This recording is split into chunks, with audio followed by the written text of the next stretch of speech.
ঢাকার কেরানীগঞ্জে রূপালী ব্যাংকে ডাকাতির খবর পেয়ে এলাকাবাসীর সহায়তায় ব্যাংকের শাখাটি ঘিরে রেখেছেন পুলিশ ও র্যাবের সদস্যরা। ব্যাংকের ভেতরে থাকা ডাকাত দলের সদস্যদের আত্মসমর্পণ করানোর চেষ্টা চলছে।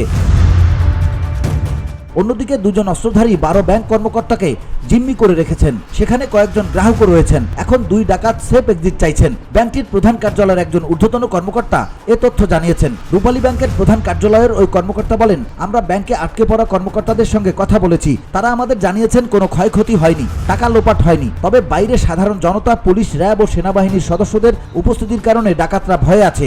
আমাদের 10 থেকে 12 কর্মকর্তাকে জিম্মি করে রাখলেও তারা নিরাপদে বের হতে চাইছেন।